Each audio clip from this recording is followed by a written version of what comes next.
Hello and welcome to Forrest.Chat SoapBox.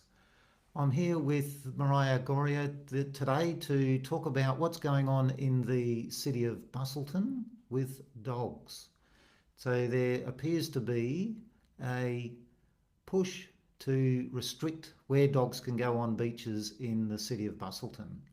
And that's what we're here to talk about. So I'd like to introduce to you Maria Goria and Charlie and Vinny. Oh, hold on, let me find them. How do I switch my? I can't switch my camera around for some reason now that we're live. I'll just. Here we go. They're waiting for the dog beach. For the dog walk.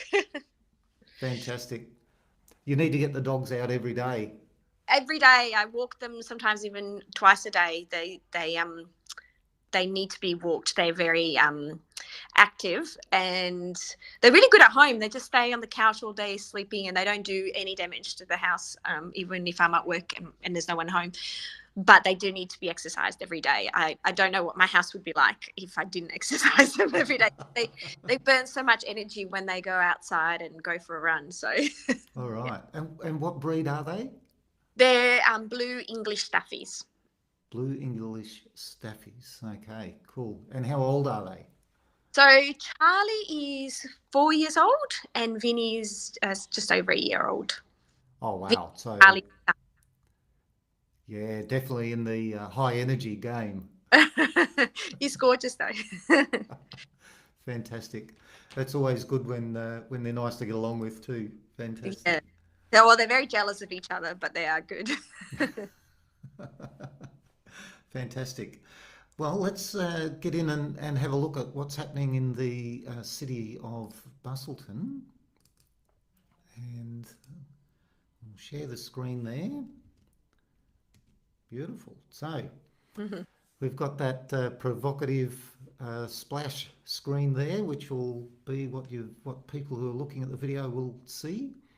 And what's happening by way of context in the city of Busselton is that they've asked for community feedback through a process called the Have Your Say, and it's called Tales of the City.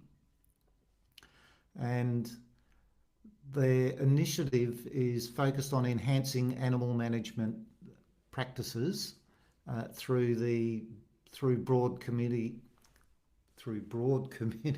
participation. All right.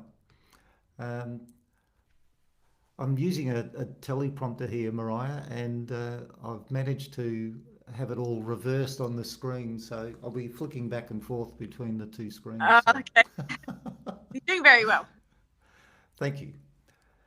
So the cities say they thank everyone who contributed to their initial survey, which was back in August 2024, and their feedback has helped shape the first draft of the city's animal management plan. I don't know if they've had an animal management plan previously or whether this is actually brand new. Do you know that? I don't know. I think they do have something in place, and this is a review of it because that's what they said at the meeting last night, that it was due for a review. So there must be something in place. Must be something in place. Yeah. Yes. Okay. So they in this Tales of the City they talk about the animal management plan and they talk as though it's a separate project to update the dog beach exercise areas.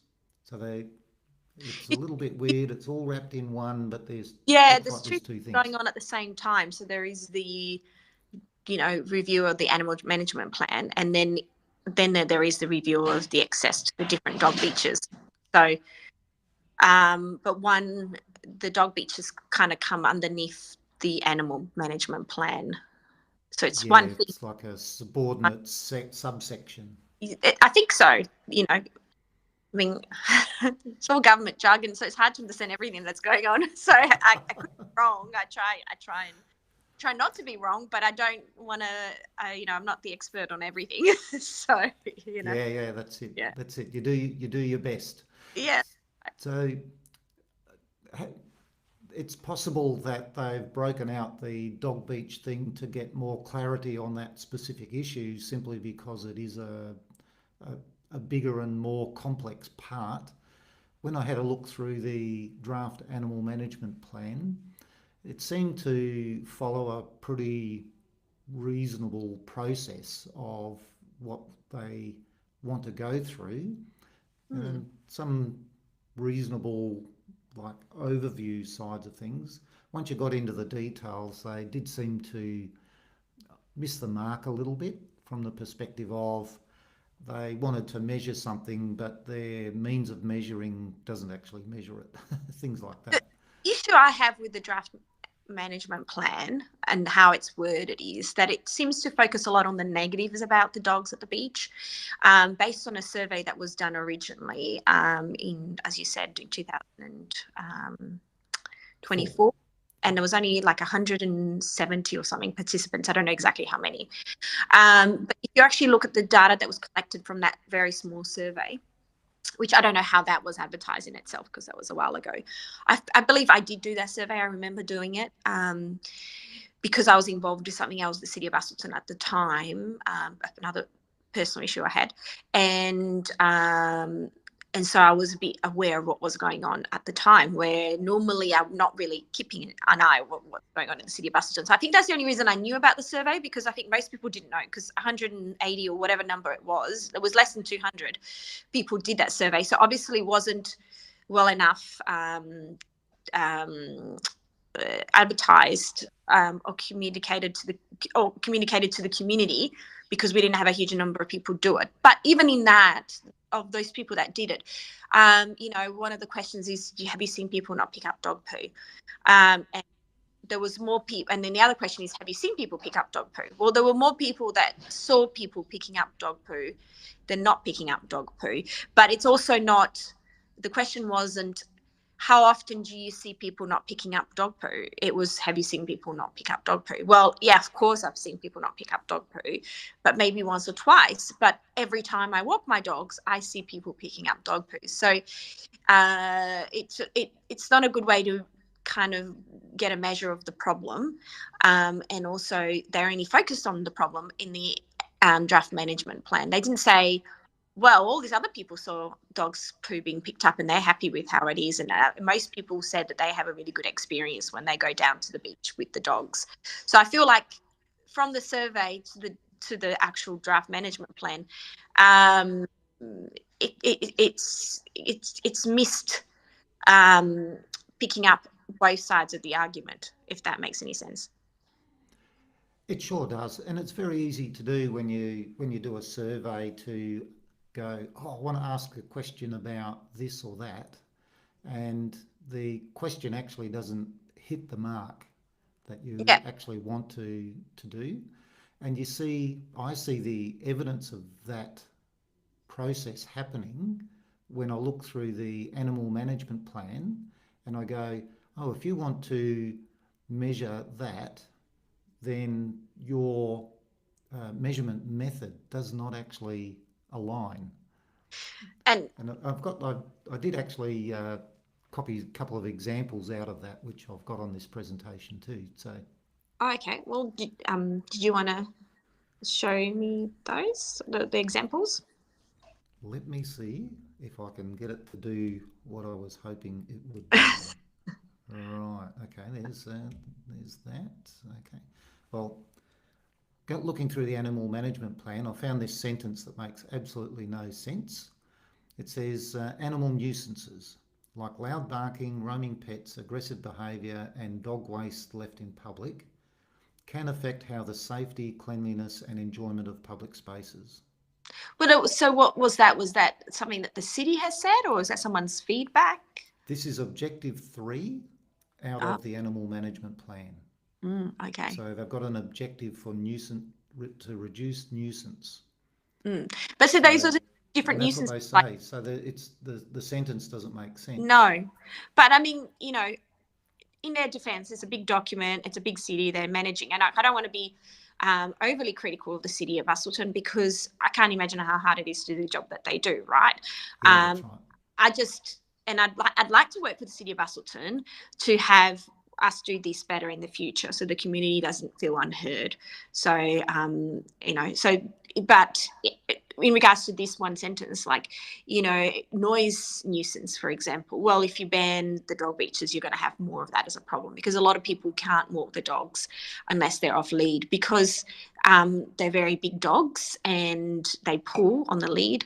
And I come across a lot of elderly people who have inherited the dogs from grandchildren or their children, because they bought the dog and then they didn't have the time to look after it, and then the grandparent takes it on, and they're walking this large enormous dog down at the beach. It makes no sense, but at least the dog has been rehomed within the family, and that, that those people that originally had the dogs, realize that they didn't have the means or the time to look after it properly, but the grandparent maybe has more time on their hands and they've got this beautiful bond connection with the dog, but they can't keep it on a lead because of, imagine an old person. Even I can't, if I had a larger dog, my dogs are quite small, I would struggle to hold on to a larger dog. My mum's got a huge dog, and I don't know why she bought it, but I couldn't hold that dog on a lead. She loves it. They're gorgeous. She's gorgeous, her dog. But so you wouldn't be able to, some people won't be able to walk the dogs because of that reason. And also, even if you can walk your dog on a lead, the thing is that some dogs do need to just run off the lead. That's how they burn off steam, and then they go home and they just sleep all day. So if they can't do that, then, and they're just walking on a lead, they're still not going to be exercised the way that they need to be exercised. So they are going to be a nuisance in the neighborhood with the barking. So I wouldn't want to live next door to a dog that isn't being exercised. I tell you that. So No, they're definitely, it's a recipe for disaster. It's quite interesting. I have an audio podcast that I do as well, and I normally get a guest on every week. And actually, I was the guest this week, and it was about motorsport. People yeah, have the same issue. You've got to yeah, burn off that steam. yeah, You've got yeah. to have opportunities and outlets. So, It's mental health, right? Like, and everyone's got their outlet and things that make them happy, and we all and that's, I suppose, for the dogs, they're going to the beach and they do their zoomies. We all have very busy lifestyles, trying to manage family, work, and other issues and financials. Like, everything's so expensive now, so it's important to have an outlet where it recharges our battery so we can continue to go out there and be good members of the community, right? Like, because if people aren't absolutely, exercising absolutely. or doing the things that they're passionate about, and for some people it may just be walking the dogs on the beach. And my dogs are barking at my husband outside. So the issue with, it's, everyone's got their own thing that they find important to them to be able to recharge their emotional and physical battery, so we can operate in society as a good human being. Like, I think if, some people, if they don't exercise, they are not going to be very nice to be around. Some people, that's going fishing, going on the boat, going cycling, and for other people, it's walking the dogs. The same thing for the dogs. If the dogs don't get exercise, they're not going to be they're going to be agitated and aggro, and we don't want that, because they're still going to be out there in the community, but maybe not getting exercise the way that they need to. So I think that it becomes even more of a dangerous issue if you're having dogs that are still going out in the community, but they're on a lead and they're not getting exercised. So the way that they need to be exercised. So then, if you've got a strong dog, even on a lead, that's not going to stop them from pulling and maybe doing something that they shouldn't be doing, like maybe attacking someone because they're not being socialized or they're not burning off that energy. That's how I see it. I think especially larger dogs, they need to be able to just burn some energy.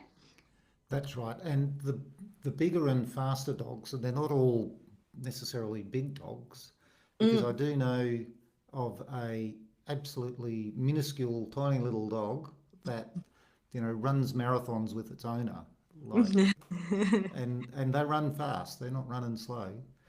Well, that's what I So do with my dogs. I run with them on the beach. I run because I can't. I've got a dodgy knee, so I can't run on the road. So I run on the beach because the sand is soft, and so it's less impact on my knees. At the moment, I can't actually run because my knee is playing up, so I'm cycling instead. But I still take the dogs for a walk. So yeah, absolutely critical that that's available within the community. So we've got a draft document here. So when the City of Busselton would be looking at, okay, what do we need to fix about the draft? Here's something that they could do. Um, this is the point you raised about, have people seen things happening? And then they've got there that's called Strategy 3, improve reporting of dog attack, harassment and rush incidents to Ranger Services. So their activity is to review the layout of the City of Busselton website to allow easier access to reporting. Now, that's all well and good, but they want to measure that by feedback from customers, increased reporting of dog attacks and other ranger-related things. So what they're not considering is that, if there's a change in the people who have not reported, and if people have not reported, was it even an issue?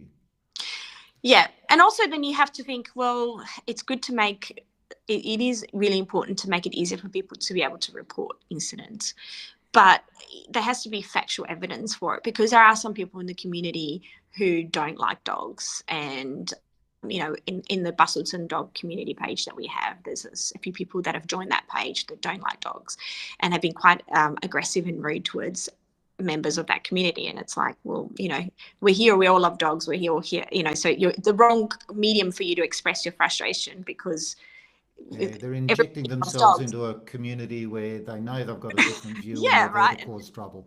So that's, to me, as a person that is got bad intentions, to join a dog group and then try and cause problems, and they're quite aggressive in the tones of how that person speaks. So that person could go in there and just complain over and over and over again. So unless there's evidence, I'd like to see evidence. All the dogs are registered, so everyone's got a phone this day, so it's very easy, well and good to say there's an issue. Well, where's the evidence of the issue? And it can't just be I call up the ranger and say this person didn't pick up the dog poo. Well, show us a video of the person that didn't pick up the dog poo. I mean, this day and age, everyone has got a video. And the people that have dogs and love dogs and use the beach, they're very, they don't want anyone leaving the dog poos behind. So if there are people doing it, I would say some people generally didn't see the dog doing the poo. Like, I keep an eye on it. My dogs generally do it as soon as I get to the beach, so I'm very lucky. But sometimes there's a lot of seaweed there. It's dark. Like, the poo is the same color as the seaweed. So I have picked up other people's dog poos, and I just assume that most people, that if I see a dog poo, that they didn't notice the dog doing it. But some people will generally do the wrong thing. Very small amount of people. So record them. Put it on Facebook. Name and shame, right? There is ways to stop people from doing the wrong thing, but to punish the majority that are doing the right thing isn't fair. But anyway, with the reporting, because I'm mumbling on now, with the reporting, it's like, it has to be factual. There has to be evidence, because there will be a small percentage of the population that could report over and over again, and it actually not even be factual anyway. Yeah, there's both sides, and then they're not being very kind to people in their community. So they may be that type of person. So it's not very nice to be doing that at any point. No, that's right. Yeah. So, and look, and I understand that some people don't like dogs or are scared of dogs. And I do understand that, but we have to look at it from the perspective that if you go down towards Margaret River, most of these beaches are not accessible for dogs anymore. And then you go down to Dunsborough, most of those beaches are not accessible to dogs anymore. So in Busselton, we're very lucky. We have a lot of spaces that we can take our dogs. I admit that we have a lot of spaces, but the thing is that the trend is to reduce that quite drastically, and it's happened already everywhere else. So I think the people that do live here in Busselton, some people have moved here specifically to have access to those dog beaches, because we do have this amazing walk that you can do on the beach with your dogs. And so there are so many places that if you hate dogs and you're scared of dogs that you can go to, right? And the thing is the driving. Okay, well, I'll have to drive down to Dunsborough if I want to take my kids for a surf, because there's no surf in Busselton. If I want to go, to a winery, I've got to drive down to Margaret River. It's a big region, and a lot of the facilities that we're using, we have to drive to.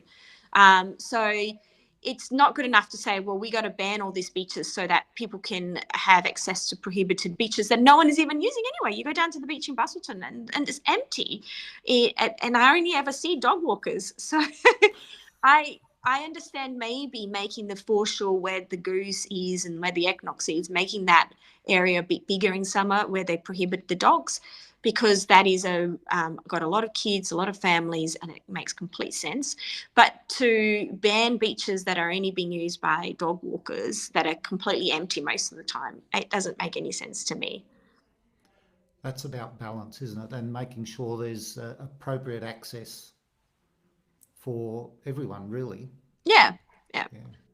And I mean, the thing is, though, if you are scared of dogs, you know, it's important that you have a place to go, right? But also, if you're prohibiting dogs from being on the beach and you're limiting them to smaller areas, then there's a possibility that you're going to have this dog, people are not going to be socializing their dogs as much because the areas are going to become problematic.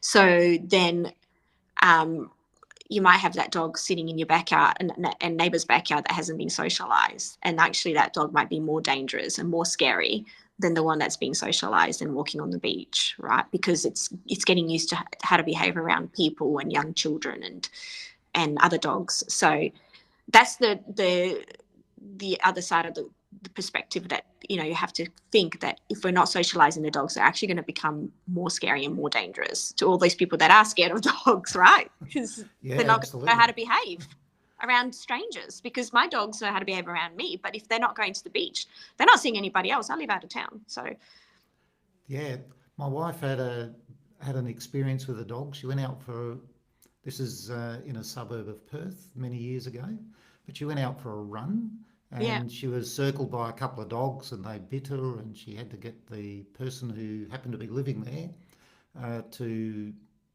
uh, protect her and help get the dogs off, yeah, basically. So she's ended up with scars on her legs and all that sort of thing.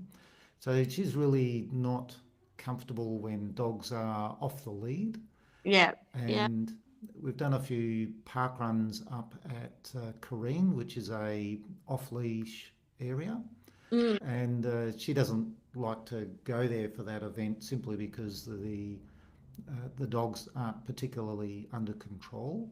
mm, But we live in Australind now, and walking up and down the estuary, there are a number of people walking dogs, and that I'll say the dogs are on leads, and my wife is actually interacting with them and yeah, giving them a pat and all that yeah. sort of thing. So when the dogs are under control, she's far more comfortable. She's not as scared. But see, and on Mm. the same token, my friend's dad was walking in Perth as well on the sidewalk, not on the beach. And this dog that wasn't a lead but escaped the owner, jumped up behind him and he fell to the ground and hit his knee on the pathway. So he ended up having to have a long recovery time. It was quite bad actually. So then the issue then being, at least at the beach, because it's so big and there's so much room, there's not a lot of interaction between the dog owners and other people, or the dogs and other people, because it's such a large area. When you it has been, it is the pathways that have been reported as the main issue, on the walkways, that people are walking the dogs on the walkways without lead on. That's been reported as an issue. So I worry that by closing down the beaches, you're going to just move the problem somewhere else, and probably other places that are more dangerous, because they're more compact um, and more restricted than a big wide beach that you can walk your dogs on. Yeah, you concentrated into areas that are also harder for the council to control. Yeah, and also like parks as well, where there's children or people playing sports and things like that. I think also what I have heard through other people, I don't take my dogs to the park because I have the land, so I walk them here or I walk them at the beach. But the park seems to be the main issue, where there's more dog attacks between each other, like fights between dogs, because they're in this kind of compact space. But also, a lot of people don't pick up their dog poos in the parks. I don't know why. I don't know who is attending the parks, but there seems to be a bigger issue with dog poos in the parks, especially where they're going to play soccer or footy the next day, and parents are going around picking up dog poos before the games. A lot of people reckon it's the tourists coming down here, because people from Perth are used to taking the dogs to dog parks as opposed to the beach, because there's not a lot of beach-friendly places in Perth. But I don't know. I'm not down at the park. I don't know who's doing it. But that seems to be a big issue, which we're not actually addressing by banning the dogs from the beach.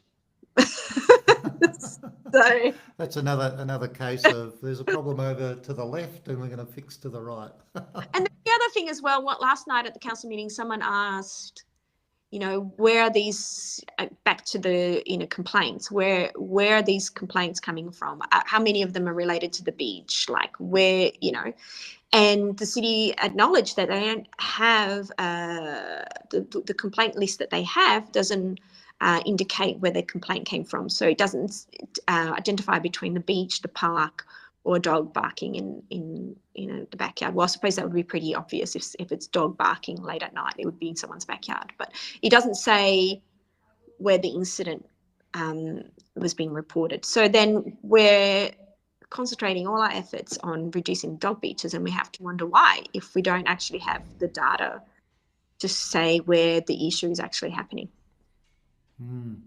Yeah, it's interesting. So there's a lot there about, are they actually doing or are they actually focusing their effort where the issue is, or where it's easy for them to focus their effort? Or what is the reason for it as well? Like, some people, I'm not suggesting that that's the case, but, considering that the consultation hasn't been done from the beginning, the best way that it should have been done, especially with the community engagement sessions, where one of them was held 2 days before Easter, before Good Friday, and during April school holidays. When that was advertised, it just said, come to this community engagement session because we're redoing the draft animal management plan. It did not mention dog beaches. So plus it was during April school holidays, which I think, 2 days before Easter. I wasn't even here. But anyway, so and then two of these places that are being proposed to be banned, one of them is in Geograph, which is right in front of this new fancy resort that's being built. And that's where I walk my dogs, and it's generally empty all year round, even in summer. Like, there's no one down there. I see dog walkers. I don't see anyone else sitting there suntanning. I assume it'll be a lot busier once the resort is being built. But I just want to know what gives them the right to close down a beach because of a resort. I'm not saying that that's what's happening, but it seems like it's a preempt. Before the resort is open, there's going to be more people sitting there using that beach, perhaps, maybe, and therefore they don't want dogs on that beach. But I'm not saying that that's what the city is doing, but it just feels that way because we didn't get to be part of that committee engagement session because it was just before Easter, and they didn't tell us it was about dog beaches. And we don't know who was on there. There was 60 people, and that's where the decision was. That's where they said last night. Decision was based on those two sessions, and there were 60 people between the two of them. The first one only had 20. I got a wind of the first one. I missed the first one. I didn't get to attend it. I was here. It was just before the school holidays, but I picked up on it. I saw it on the newspaper last minute, and then I posted it on Facebook to the dog page, and I said, there's this thing going on. I'm really worried it's about the dog beaches, but I didn't know it was about the dog beaches because the advertisement didn't say it. But I just had this suspicious feeling, like, I don't know. But so I advertised, I let people know. And so the second one that had 50 people attend, because I couldn't go to it. And I'm like, people, please go and, speak on our behalf, right? And so there was 50 people while the first one only had 20. And I did go to a council meeting and I said, can we have another one outside of April school holidays and outside of work hours, because a lot of people can't attend. And that was a no, we're not doing another one. And then now we know for a fact that the decisions of which beaches are going to be, in this proposal to be closed that we're discussing, that we're all putting a survey for, was based on those community sessions. They only had 60 people. So I know it's out there for community consultation. We're doing the surveys and we're getting to have our say. But the thing is, that's where we had the say of which beaches we want to propose to change or not change, right? And that was only 60 people that were making a decision on these beaches. And how do we know who was in the room? How do we know it wasn't somebody who, has a business interest to why they should be closing those beaches? And one of the other spots it's close to the new resort that's going up at Palmer's Winery. How do we know that there wasn't someone there who will benefit from closing those beaches because they have, some financial interest? I don't know who was in those meetings. I didn't get to attend. And so, and it's not a good representation of the community, 60 people. It's, I think, less than 1%. Well, less than 0. I don't even know. I haven't done the maths, but it's pretty small because we've got 45,000 people in the city of Busselton and 60 people got to decide which beaches are up for review. So, 60 over 45,000. Yeah, that's right. Times 100 is 0.13%. There you go. Very small amount. So very small percent. Small. And then we're having this massive money being spent and a massive effort from the community and the city of Busselton, I suppose, to consult on these beaches. That only a small percentage of people got to say, well, we want to close this one, we want to open this one. And by the way, I have read the meetings for those two sessions, and there were also suggestions to open more beaches in Dunsborough because there's not enough beaches for people to walk their dogs in Dunsborough, and that was completely outright rejected and is not in the proposal that we're now putting surveys for. So even though they had 60 people there, they didn't listen to the people that wanted more access. They only listened to the people that wanted less access, right? So if it's based on those 60 people, why didn't, and some of them said we don't want any changes at all, but yet there's all these changes happening. So I don't even think that they really were listening in those two meetings. I think the only feeling you can get from it is that they already had an agenda of what beaches they wanted to close. They did the bare minimum to get 60 people there, didn't really advertise properly, didn't tell people that was to do with dog beaches. And it's just the tick, done. We had these people come. Now we can go out to the community and do the survey on the proposed changes that we wanted to begin with. But apparently they were based on what the community said. Yes, and interestingly, when I had a look, make that a little bit bigger hopefully so people can see it. So these are ranger pop-up locations that they organised for people to talk to the rangers about it. So not exactly sure how that's going to feed back into the but it doesn't system. matter, right? Because the survey, all the rangers have said to people is you got to go do the survey. So the decision, so they've got 1, 2, 3, 4. Is that right? How many sessions? Yeah, that's right. 3 of them are passed. They've already gone. And they were all during school hours or work hours, right? The first 3.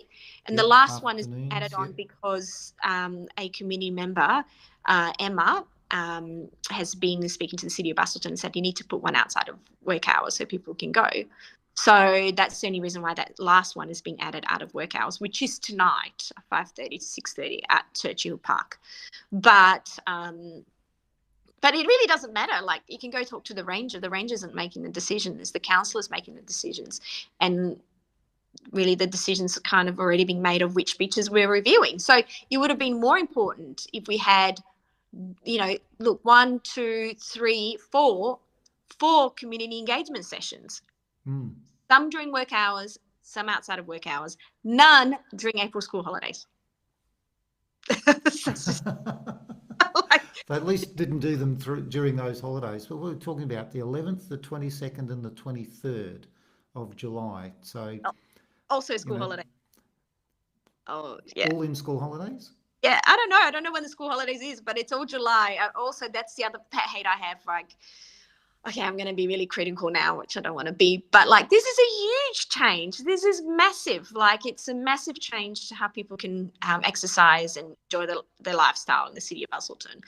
And July, most people are not here. Like, a lot of people go up north, go fishing up north. They go to Bali because it's so cold. And this year in particular has been very cold. So, like, why are we consulting during school holidays? And okay, they said it's 6 weeks. The survey is open for 6 weeks, but 2 of those is school holidays. It is winter. People sometimes, I know a lot of people that go away for a whole month. They wouldn't even know this is going on.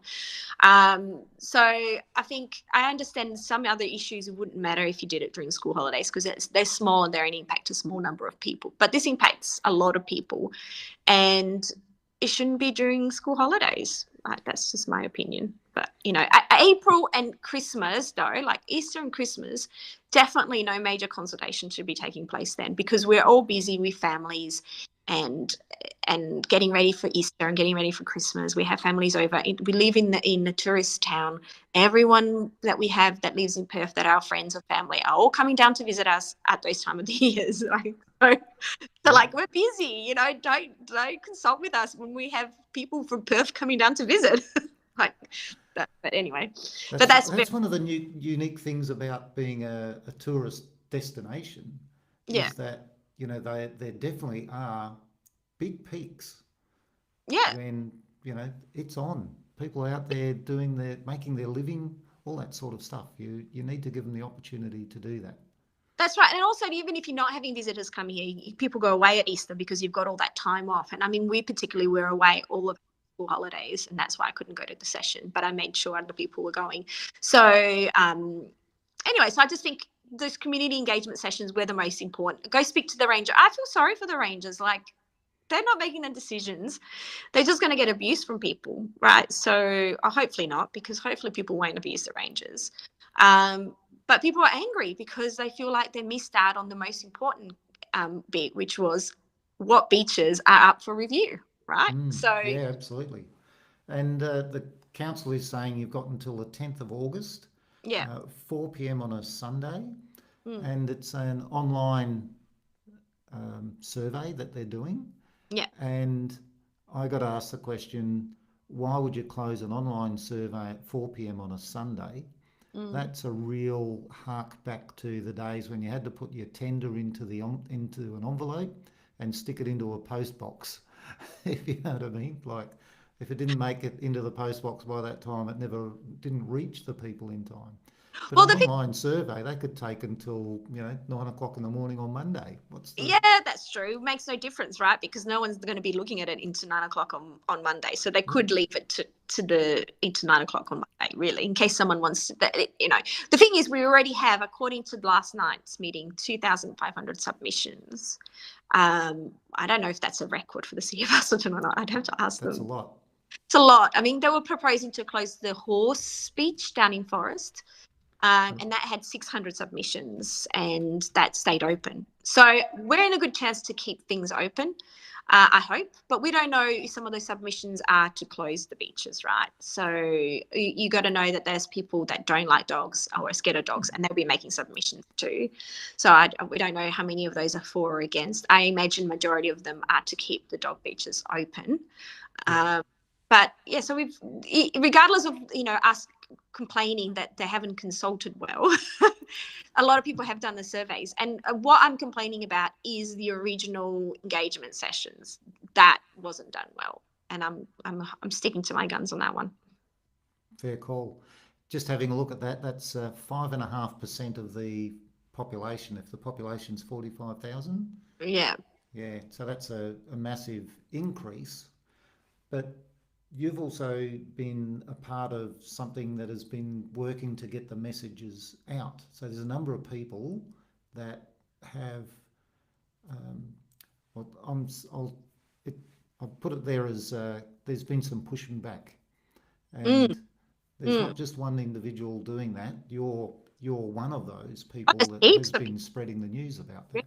That's right. Heaps of people and online, and they're walking down at the beach and dropping off flyers. We had Precision Print in Busselton print some flyers for us free of charge, which was really lovely. Someone else has done, Anna Johnson's done the stickers, and she's giving it out to people last night at the council meeting for free as well. And I actually have someone that's up north right now. He's a local resident. He's up north, and he can't be down here. And he said, I want some stickers. I want to give it to people up here, because there's a lot of Busselton residents up here right now, because it's, like I said, it's winter and people go up there fishing and all sorts of things.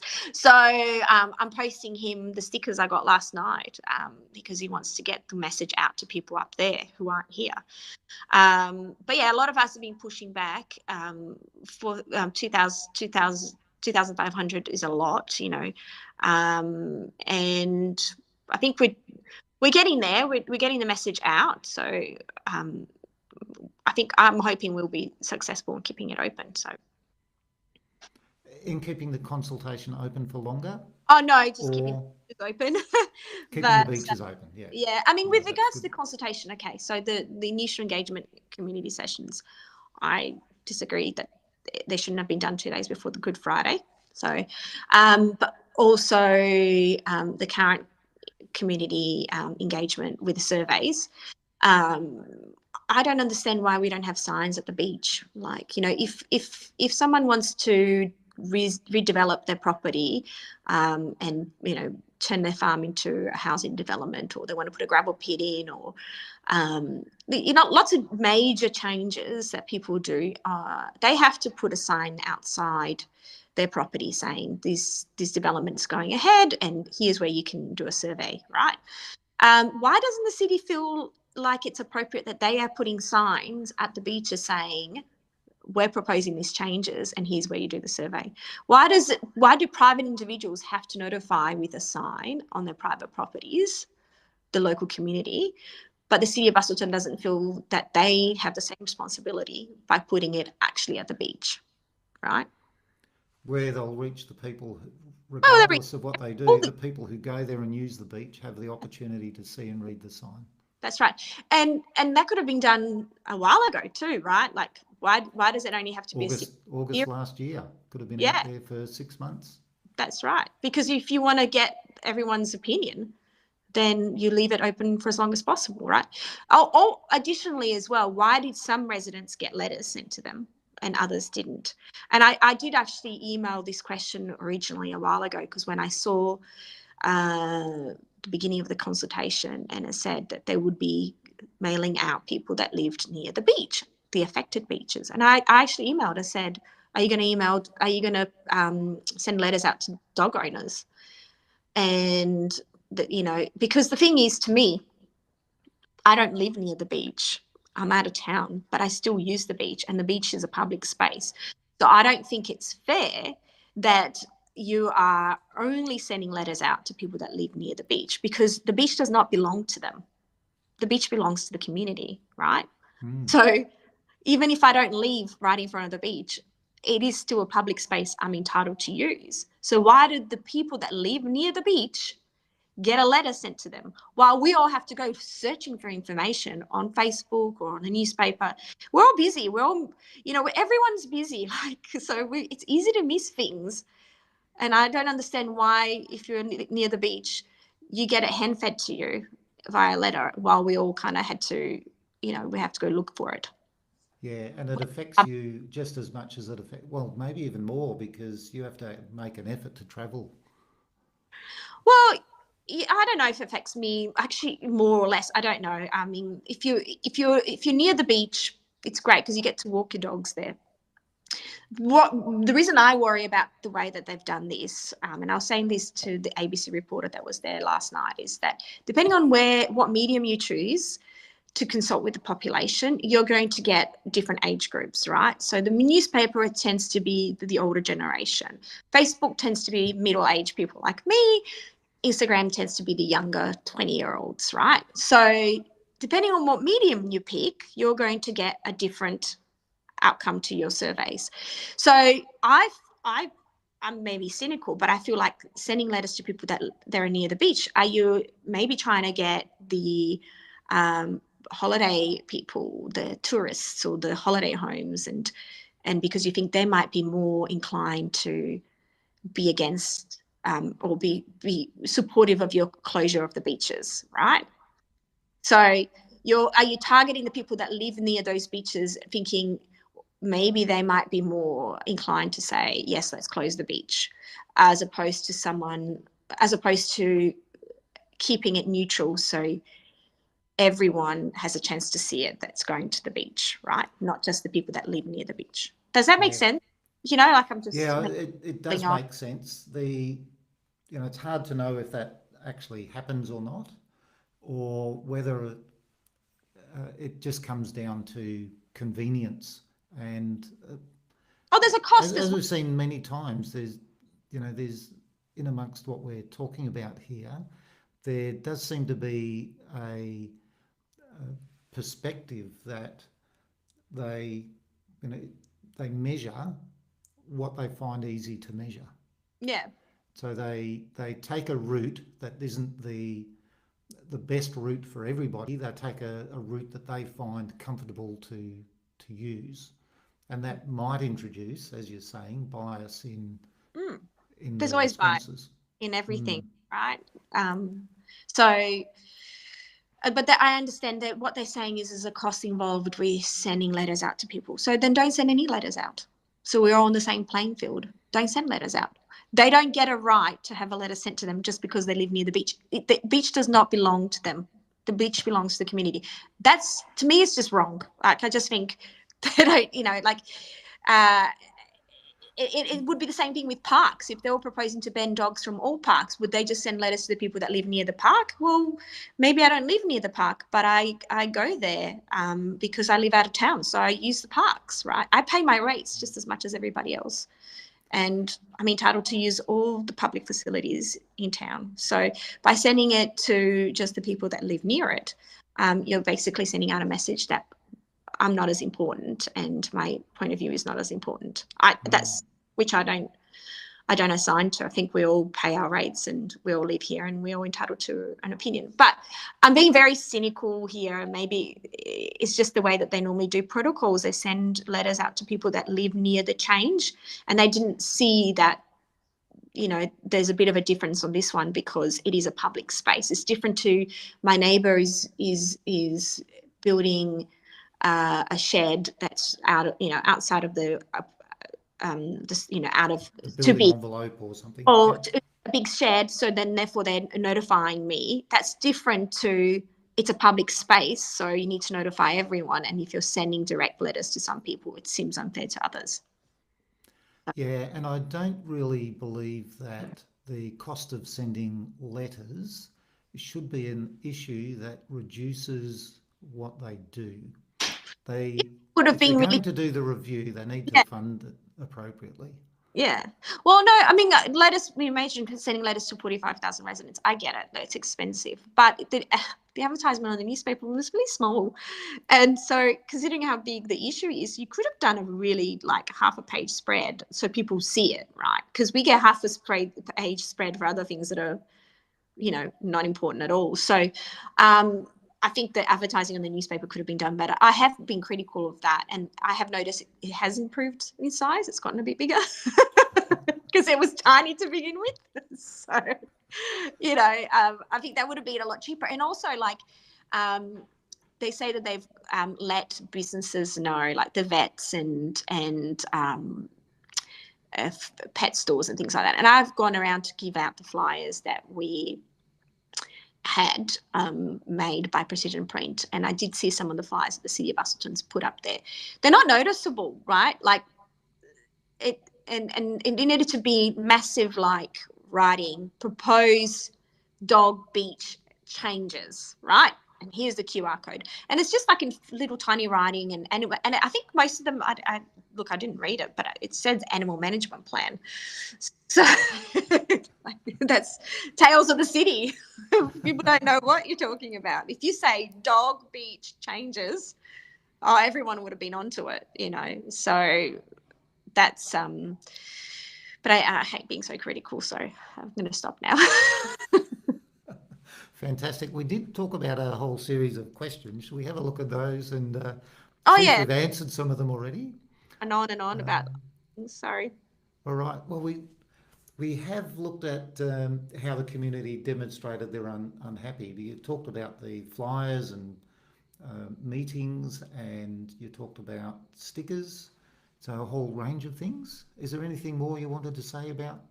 Oh, well, Steve and Emma organised a get together down at the deck, which was really lovely. And then they did, everyone got to kind of say what was important about the beaches for them and what impact it would have on them. And that all got put in little sticky notes and given to the city of Busselton. So I think there was about 200 people there. And then Channel 7 contacted us and said, you know, do you want to do an interview? And we went down to the beach, a whole bunch of people, and there was all the dogs there, and that was really nice too. And then last night we went to the. I've encouraged people to send letters to the councillors because they're the ones that making the decision at the end of the day. So send them letters, send them emails, and let them know that you're not happy with the way that, first of all, we arrived at the proposed changes, and then the proposed changes itself. So people are doing that. And we've gone and had coffee with Libby Metten. She was here, and we went and had coffee with her, and we were telling her we weren't happy about that either. So, and then, the council meeting last night, and I have more plans to make sure this doesn't go ahead. And I'd like to lodge an official complaint about those community sessions, because I don't think that they were properly advertised, and there were not enough of it to be able to make the decisions of the proposed changes that they have made. So I think that that's important to let them know that we're not happy with how we even arrived at this. That's the main thing. We're not happy of how we arrived at this position. We can all do our surveys and hand it in, but we're not even happy that we've had to basically even do it to begin with, because it should have been fair from the beginning. Yep. Yeah. Okay, so fair enough. So that's there's a good amount of stuff that is going on that shows, if you've got 200 people show up, that it's usually about 10 to 1. That would mean there's a couple of thousand people that are actually concerned about what's going on. Yeah, I mean, last night, council meeting, there were people outside the door. They couldn't fit in. So. Wow, that's a great turnout. Never seen it like that. Anyone would love a turnout like that. This slide gives a bit of an idea of the extent of the changes. Should have had a look at that. Didn't quite fit on the screen. Let me just have a quick. If I do this, it might fit on a bit better. I'm going to have to charge my phone. It's low, saying it's low battery. Righto, do you need to plug in? Yeah, I'm just grabbing it. It's okay. Okay, I'll go through this slide. Yeah. It just talks about the number of changes. So. Yeah. Excuse me. So the City of Busselton's proposed access to dog exercise area changes. There's a list of 38 identified beaches, and their list says 37, but there's a 13A and a 13B. Of those, 20 will proposed to remain unchanged, and 7 of those are already dogs prohibited, and 11 are off-leash areas, and 2 of those are what they call seasonal off-leash areas. So there is a range of definitions for what those are, but basically a seasonal off-leash area is somewhere from about November to February, where you're allowed the dog to be off-leash through winter and at night. So about 9 o'clock in the morning or something till about 5 o'clock in the evening, you're not allowed to have your dog on the beach at all. But outside of those limited hours during summer, you're allowed to have your dog off leash on the beach. I mean, and that makes sense in the really busy areas, but some of these proposed changes is that aren't busy. And I've had people that love dogs say, oh, I think it makes sense, that in summer after 9 o'clock, it's prohibited anyway because it's too hot to walk the dogs, and who's walking at that time? Well, that's fine if you live near the beach, but I live outside of the beach, so I drop off my kids at school. I'm talking about, so not in the heat of summer, because school holidays are during summer holidays, is when it's the hottest, right? So before school holidays, I'll drop them off at school and then I'll take my dogs for a run. And it's not too hot for me and it's not too hot for my dogs. And then I go for a swim afterwards. But that would mean that I wouldn't be able to do that anymore because some of those changes says that after 9 o'clock you can't be there, even if there's no one else there, right? Because often there's no one else there. Exactly. It's a weekday at 9 o'clock. Who would go there except someone who's dropped the kids off at school? Yeah, right. And that's when because I've had people say to me, I never see you actually at the beach. I'm like, well, I'm not there first thing in the morning because I'm getting my kids ready for school. I drop them off and then I go. That's the time I have to go. I can't be there at 8 o'clock because that's when I'm getting my kids ready to go. I still make their lunches even though they're teenagers because I want them to have, a healthy lunch, and I just chuck stuff in. So I'm busy doing all of that in the morning and then I drop them off and then go for a run. I don't get to go to the beach all the time because I live out of town. And sometimes in summer, if I have to do something else in town, I can't take my dogs because I don't want to drive back in and out. So I can only take them for a run when I don't have other things that I need to do, like shopping or a meeting or an appointment. So I drop off the kids, take them for a run, and then I come straight back home. Yep. That's the only time I can do it. So I can't do it as much as other people that live near the beach, but I do it because I love the beach and my dogs love the beach. So I try and take them 2-3 times a week. Sometimes I'm really, really busy and I don't get to do it. Like, my poor dogs. I've been fighting for dog beaches for everybody else, but they haven't seen the beach for the last couple of weeks. But I walk them here. We have land, so I walk them here. They get walked every day, but they haven't seen the beach, poor things. That's it. Well, I'll get back soon, I'm sure. Yeah. So of those 38 beaches, there are 13 that will become more restricted. Yeah. So 8 of them will become prohibited, dogs prohibited. Yeah. Mm-hmm. That's a pretty big percentage of those beaches that are becoming more restrictive. 8 out of 13 dogs will be prohibited altogether. And 2 of those, I believe, I could be wrong, are down in Dunsborough. And now I just have to shout out to the people in Dunsborough because they already don't have many places to take their dogs. And they're going to have 2 more closed down, I believe.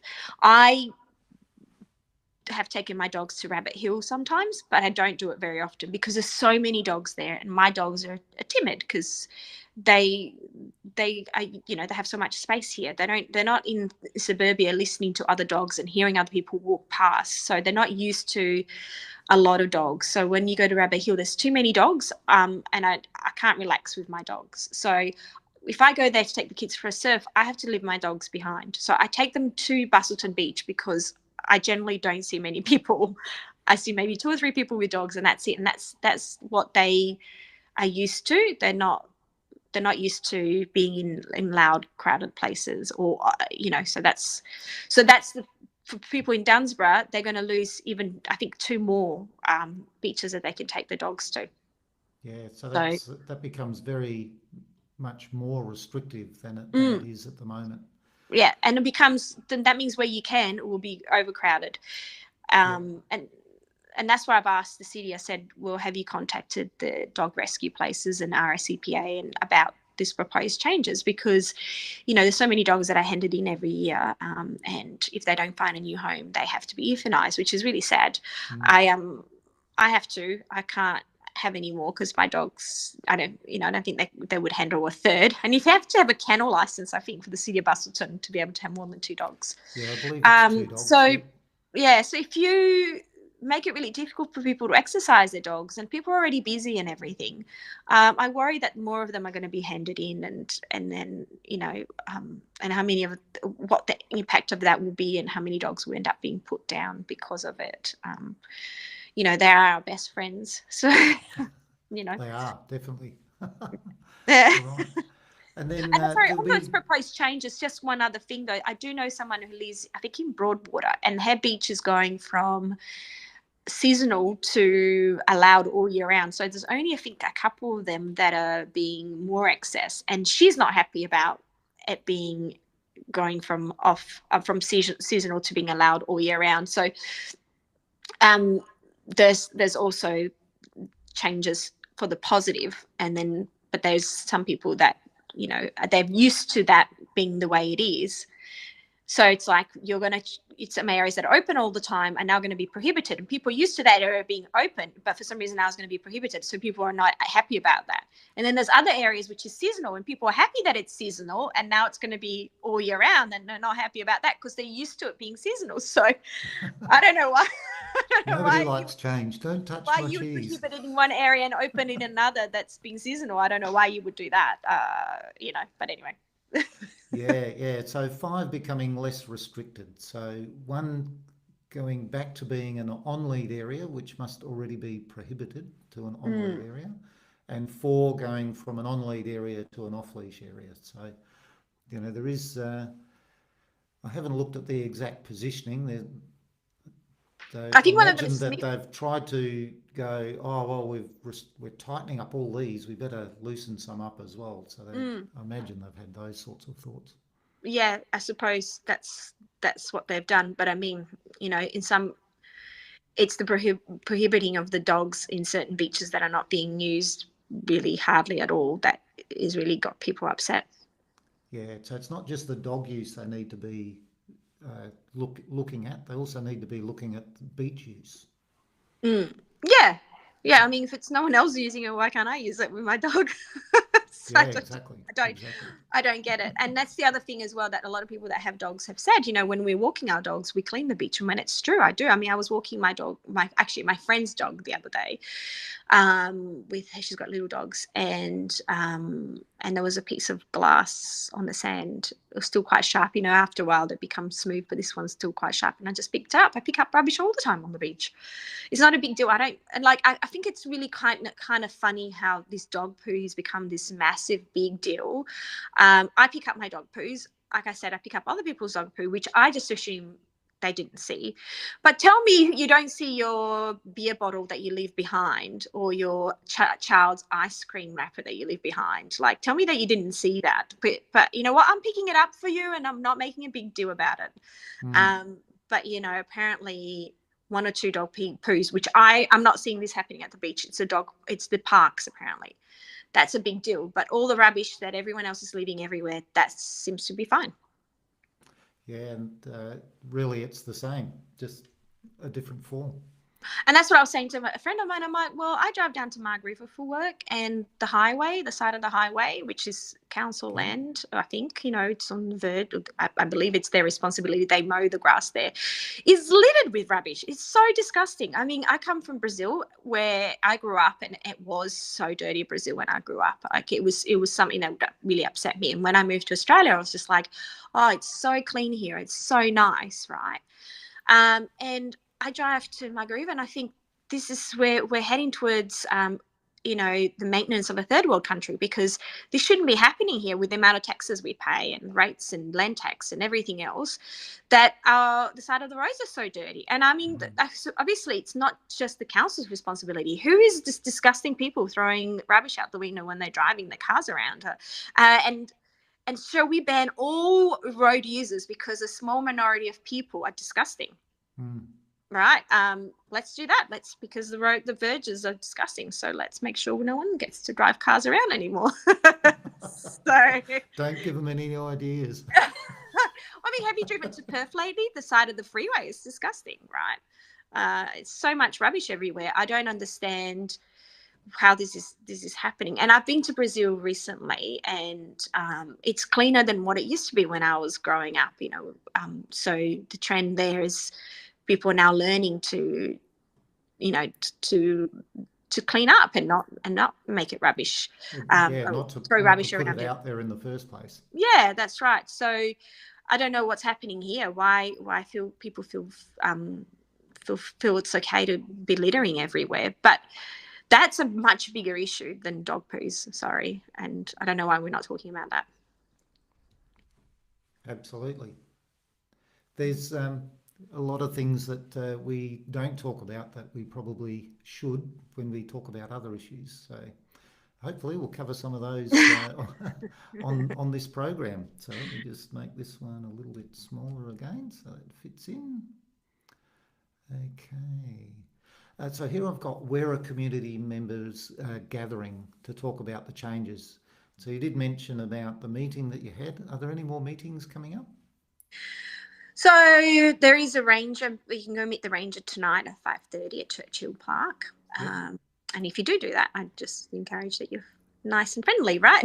absolutely. Yep. And then there will be, once this goes to council for a decision, there will be a council meeting for that, but we don't know when that's going to be yet, and I will be keeping an eye out for it and making sure that people come. And you're allowed to do a 5-minute presentation, so I'm going to try and organise so we all cover different topics.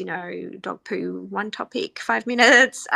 The benefits that of mental health and physical health of being able to exercise your dog, another topic. So I'll try and make sure that we all cover different topics so that we cover our bases. So that I'm going to try and start getting people organised to pick a topic and then start organising their 5-minute presentation to council.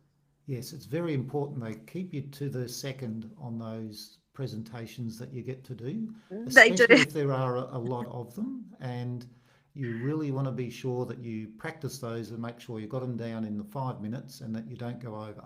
Yeah, and like if we all just go and do whatever we want, which is fine. I'm all for people doing what they feel comfortable with and just doing something, but because we are strict to 5 minutes, and possibly I do a 5-minute presentation and I might say exactly the same thing that somebody else said, but because I'm trying to cover so many topics, I'm going to cover it briefly. So if we all kind of stick to a topic, then that means that we can delve into each topic really well. There was a lady last night and she was talking about how she works at the hospital, and walking her dogs at the beach is so important for her mental health to distress. And she was actually quite emotional when she was speaking, and it made me emotional because that for me as well. Like when I walk my dogs, it sort of cleanses my mind. It just re-energizes me, and it just makes me happy, and I'm ready to tackle things again.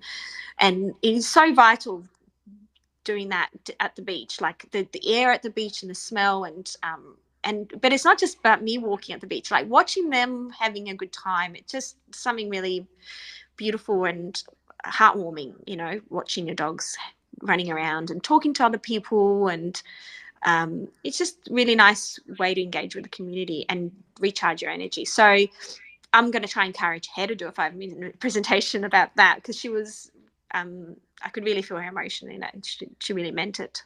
And I think it would, a lot of people feel the same way.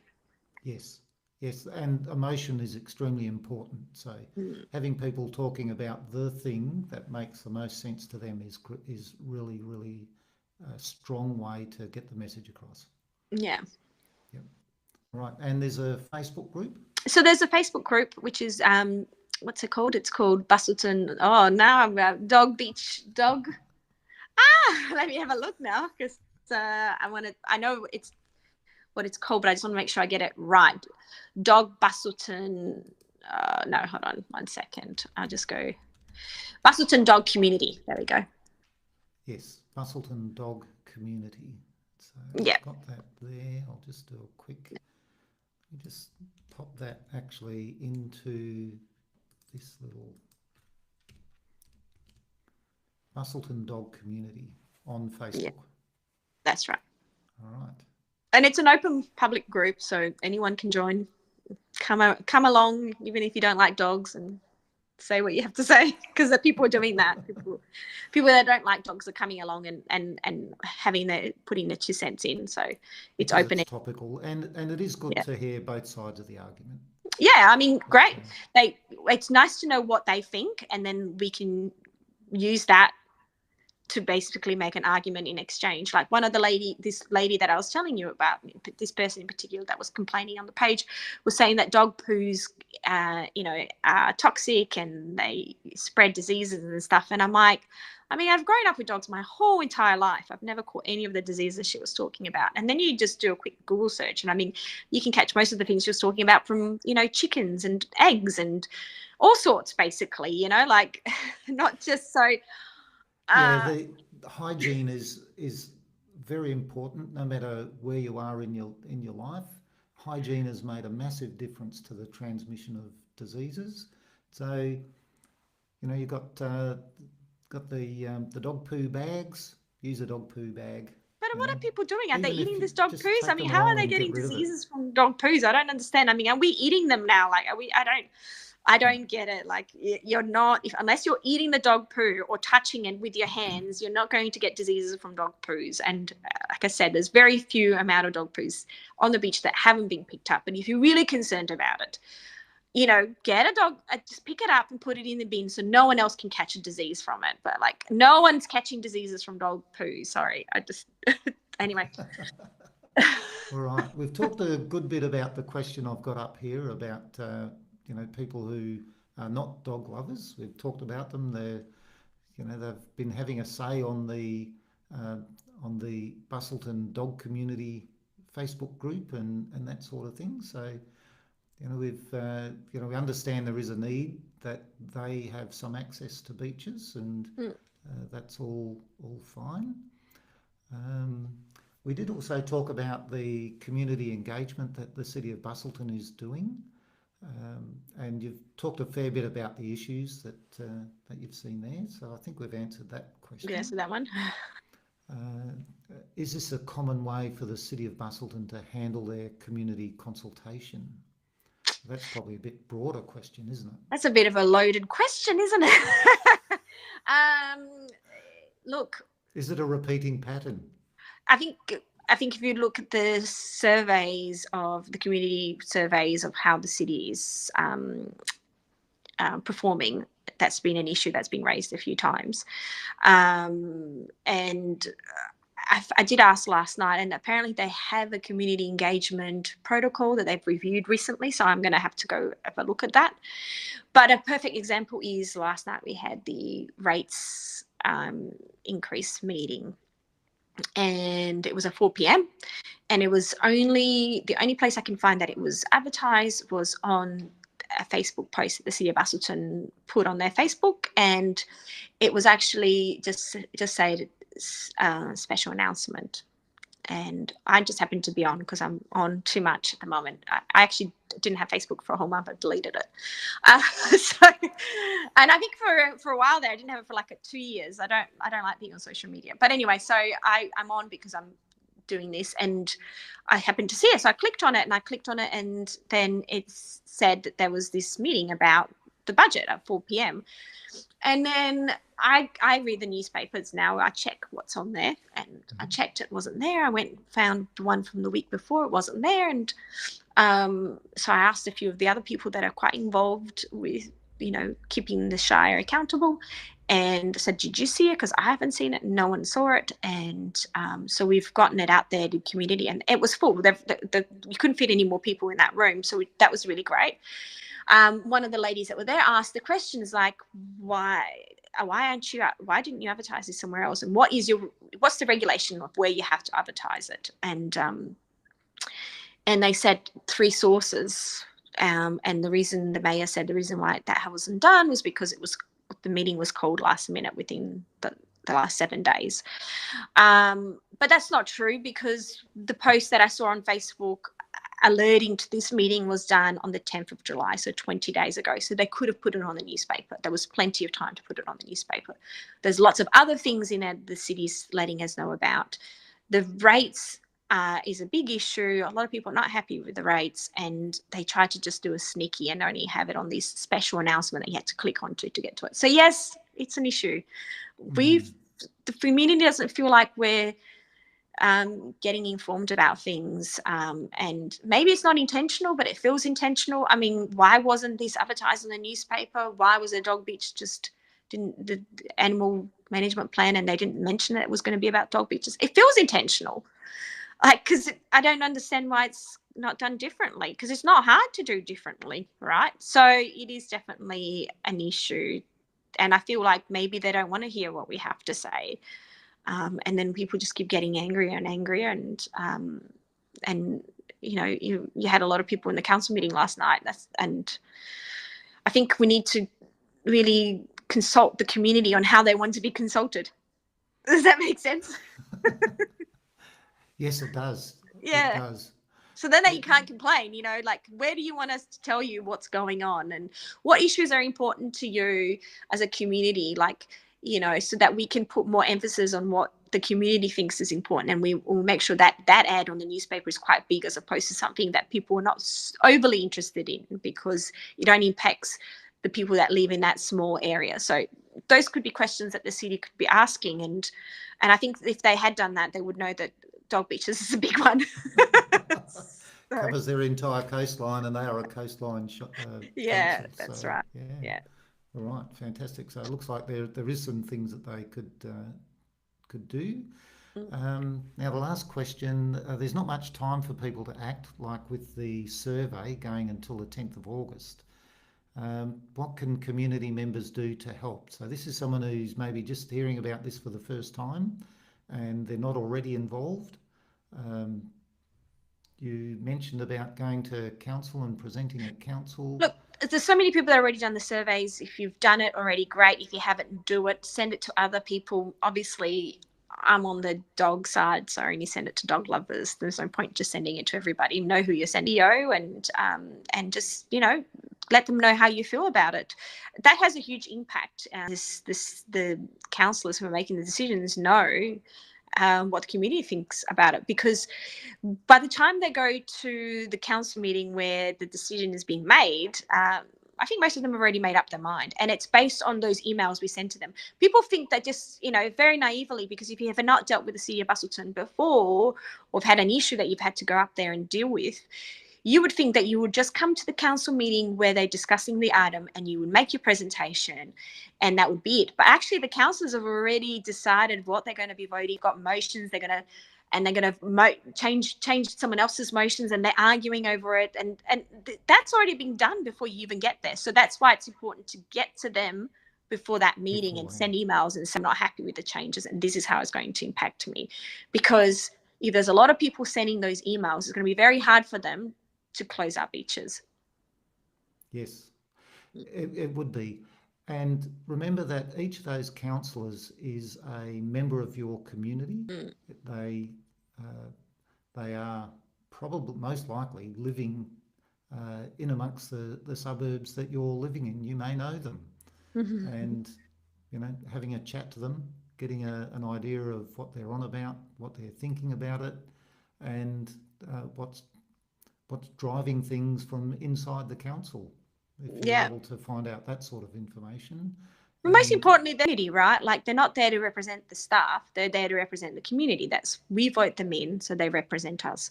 And I think sometimes the frustration is you'll go to a council meeting and you watch, and some of these councillors will say, "Oh, well, the staff said this and staff said that, and I'm just going to go with the staff recommendation," which is fine. Obviously, the staff have got way more knowledge than, you know, some of the community members do, because that's what they do and whatever else. But on big issues, like, for example, the scooters, 65% of the people that did the survey, one of the scooters, the e-scooter's gone. With me on that one, I was just like, I'm not getting involved in this one because I don't know. I feel a lot of people that use it are drunk, which is an issue. There was someone in Perth that died that was hit by one of these e-scooters. So I don't know enough about it. I need to be able to know about something before I have an opinion on it. But they voted against the 65%. And the reason they said is, well, not everyone did the survey. So, well, what was the point of doing it if you're not going to listen to the majority? Yes, and then it sounded like a very undemocratic yeah, right. It's the same thing it. as the entertainment centre. Majority of people in Busselton didn't want the entertainment centre. It's costing all this money, and they ignored the surveys and did it anyway. And now this is costing all this money, and we don't have other services. What people wanted was a bigger and newer swimming pool, because it's so old and the population is growing and it's predicted to keep growing. We want more basketball courts. There's kids playing basketball at 10 o'clock at night, and that didn't happen. And instead we have this very expensive entertainment centre. I think people in the community were happy to have somewhere where the arts people could do their shows and whatever, but it didn't have to be so expensive, so elaborate, and you know, there's a word for it. I can't think of it now, but it didn't have to be so over the top, right? So now we don't have money for anything else. So people are pissed off. It's like we spent all this money on this one thing that a small percentage of the community wanted, and now we don't have money for the things that everyone wants, right? So and then we do surveys about the scooters, and you say, oh well, not everyone did the survey, so we can't really listen to the survey. So then that's your fault if you didn't get the survey out to enough people so that they could actually answer the survey, right? Comes back to the question I asked earlier, are they doing this on a regular basis? And it sounds like it. And people were pissed off. That's why people were like, and I feel like the dog issue is just like, that's the final straw. Like, you know, we don't have money for the pools. We don't have money for the basketball court. You have this massive entertainment center we didn't want in an area that's quite sensitive because it's got the old buildings and everything else. And it's huge, doesn't align with the aesthetic of the town. You want, you know, and now you won't even let us take our dog to the beach. Like, seriously. But way to get the people like to really get angry at you. But I mean, I don't think that they will do the dog beaches. They didn't do the banning of the horses on the beach. And I think that's because there were 600 people that did that survey. So I think really, okay, we've done a lot of criticizing of the city of Busselton, and I apologize for that. But also the people need to take responsibility for being more involved. Generally, there's not enough people at the council meetings. There's not enough people sending letters and emails. And because people say, oh, they don't listen. Well, you're not really shouting loud enough. That's how I say it. You need to shout really loud, and you need to let them know that you are listening to every decision that they make. And if you don't like decisions that they're making, and if they're not voting with the community, that's what they're there for, to vote for the community, then vote them out. And you know what? Not enough people vote in the city of Busselton. The turnout for voters is really, really low. And then people complain. It's like, well, You go can't find out complain if you didn't vote. That's right. Find out who's in there, who's But representing you. Listen to them, and then vote them out or vote new ones in. Like, seriously, like, don't just bitch and moan about the city of Busselton. Sorry for my language. Like, take a good hard look at yourself and go, well, what community do you want? And if you want a better community and you want more services, then go do something about it. Like, don't just sit back and complain. Sorry. I just well, thought everyone needs a that's service. exactly how things need to work. Yeah. Right. I've lost Yeah. it. That's right. So anyway, Okay. everyone needs a bit of a serving. And the whole point of what I'm doing and why I'm involved is because I'm passionate about dog beaches, because it impacts me. But also, I think a lot of people don't know, in their defense, I'm going to be nice now, in their defense, they don't know what to do. They think they do the survey and that's enough. That is not enough. That is not And enough. so that's why I'm involved, and I did a bit of a action plan of things that people can do, because I just want to empower people to know, what can we do? How do we make sure that what we want, the majority, is heard, without forgetting that there is a minority of people that don't like dogs. Let's make sure we allow for them, but it shouldn't be all our beaches are banned for this small number of people, right? We're the majority. Most of us want to use the beaches. We should get most of the beaches because we're the majority, but let's make sure there are places for the people that are scared. All right. And is that appropriate? Do we have enough of them? Maybe. I think we do, because most of Dunsborough and Margaret River is not dog friendly. So I think we already have enough for them. But the majority should be represented.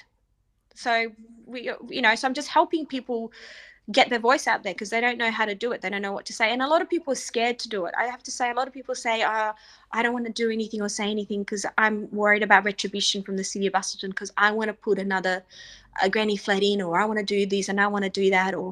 And so they're so worried about the repercussion to them. And I just think, well, I don't operate from a place of fear. I mean, there's things I'd like to do here. I'd like to put another little a house on the property because we've got so much land, and my husband says it's never going to happen. I just don't operate from a place of fear. Yeah, but the thing is, don't come from the place of fear. No, because I'm not scared of the city of Busselton just because I have an opinion. Like, they should be scared of me because I'm rallying the community together to hold them accountable for things. And they should be engaging with the community better. And so I don't operate from a place of fear. I just think I'm true to myself and my beliefs, and so I don't think I'm saying or doing anything that's wrong by fighting for something that's important to me. So That's fantastic. And that's exactly how people need to be because, I personally, I just ignored all politics for like 90% of 95% of my life. And then all of a sudden you get to the point and you go, we voted people in, but, whether I voted for them or not doesn't make any difference. Yeah. But people got voted in and look at what they're doing. Like, I'm not happy with what they're doing. The only way, you don't even know you're not happy with what they're doing unless you keep an eye on them. Yeah. So I use the analogy that, you know, not looking at what's going on at your local, state, and federal political level Yeah. is like dropping the kids off at the swimming hole and going to the pub. You know there's going to be trouble. Yeah. You But just know. the trouble is that we are all so busy, right? So I'm lucky my kids are teenagers now. I don't work full time. That's also, I'm very lucky that I don't work full time because most of us have to work full time, sometimes even two jobs to be able to afford living in Australia now. So Yeah. so I have the time and I'm passionate about community issues. So I get in there and I help where I can. Sometimes I completely zone out from it because I need to recharge because it can be quite time consuming. And I have so many people reaching out to me going, oh, you should run for council, or you should, or come and join our community group. We need your voice. And it's really lovely, but it's just like, um, I'm still really, involved with my kids. They're still teenagers. And so I like to be able to just kind of work on passion projects that I like and then just totally zone out and live my life and ignore it for a bit. So so that's the That, thing. It's really that's hard how because you get your balance. It's yeah, how you we're get all your juggling balance. so many things. So I understand it. But I have to say the dog community has been so good. So many people get involved. So many people doing things, and I think we'll get a result because of it. And I suppose we're really passionate about it. But it would be good to see some of that passion go towards other issues like housing. There's not enough housing. It's too expensive down here. I mean, I see homeless people and I don't understand it. Like, it's such a rich country. Why do we have homeless people on the street? There isn't a shelter for them to go have a shower in or keep their belongings in or maybe even heat up a meal. And I mean, that breaks my heart. I think a lot of the people that are homeless have mental health issues.